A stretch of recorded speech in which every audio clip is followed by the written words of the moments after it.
Leo 21. Chickens intoxicated. Rudyard describes this as intoxicated chickens dizzily flap their wings trying to fly. Lovely image. And this metaphor of trying to fly equates to our spiritual yearnings.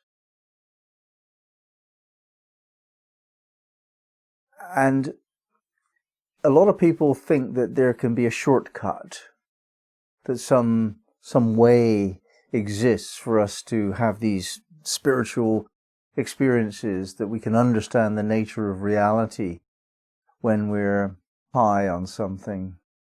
This was quite a popular understanding in the 60s with LSD, and it's continued. A lot of people think that their drug experiences are real, and that taking ayahuasca nowadays, or peyote maybe, or whatever, that's a replacement for doing the work of meditation and self-analysis, self-reflection, self-honesty. It's not. It's helpful to have a drug experience to break down the certainty, the staunch belief of a false dimension. Drugs really help us to understand that it isn't the way we thought it was. We can imagine a lot more having had an experience with hallucinogenic. But it does not replace the work necessary to assimilate the teachings that come through various means, perhaps drugs a little bit, but mostly meditation and spiritual teachings. But we do want to flap our wings, and intoxication can take many forms. It's not only drugs and alcohol.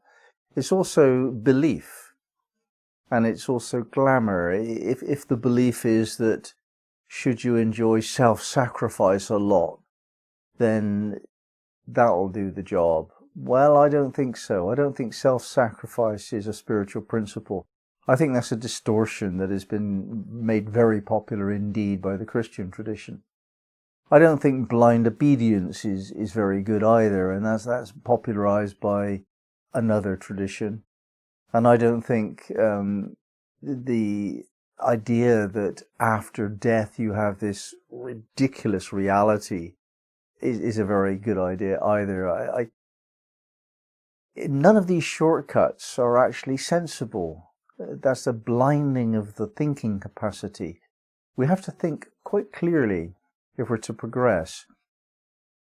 It's a real treasure, spiritual realization. It's the greatest gift that we can attain on earth. It's not going to be given to us, and it's not going to be easily won. We have to work. There it is. And the two wings which are flapping around in the chicken are equated in some ways within Sufism. Sufism, in the West at least, has used the symbol of a heart with wings to represent its message. And the idea here is that the heart, which represents balance, and the heart opening represents joy and happiness and compassion.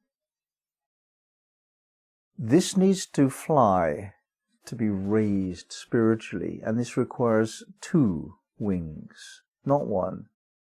And those people that think that spiritual progression alone will take them where they want to go, not true. On the other side of the coin, those people who think that psychological healing will take them where they want to go, not true. Both are required. So, psychological healing, in other words, what you do with a psychologist, emotional clearing, where you look at your childhood issues, you find out what your mum and dad did to you, and maybe other people, but mostly your mum and dad, and mostly within the first 3 months in life, possibly even in utero. But anyway, very, very young, when we have been badly treated or insensitively treated by parents that just didn't understand or tune in to our needs, there's an imprint, a very strong impression is taken on by the child, and that stays with the child pretty much for a lifetime, unless and until psychological healing occurs, by which we need to relive the trauma and bring mature light of love, compassion and wisdom to bear upon the problem. If we do that, then we can actually change our personal history. We can change the way in which we have remembered an event in our childhood.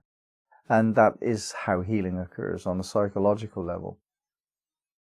Because the world is imperfect. The people that you meet are all, everyone without exception, imperfect. In other words, none of us have actually come to the end of clearing our emotional blocks.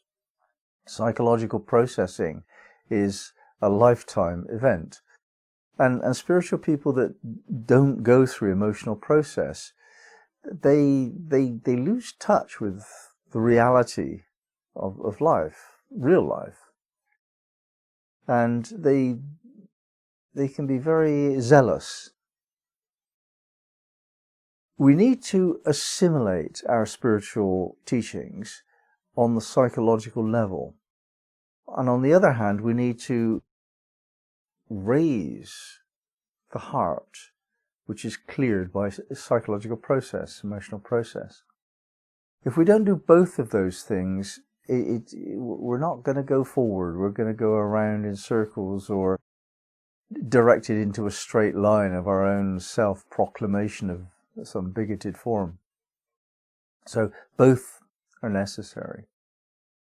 What we have to do, instead of taking something, we have to acknowledge that our yearning for intoxicants is a distorted expression of our yearning for something to fill us, something to answer our suffering.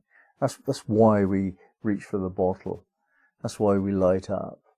Because we yearn for something. We know that it's not okay here. There's something wrong. And so we reach for something to fill the gap, the hole within us in our hearts. But nothing that we take into the mouth will do that. It won't. It just never will. And any idea that it could is just wrong.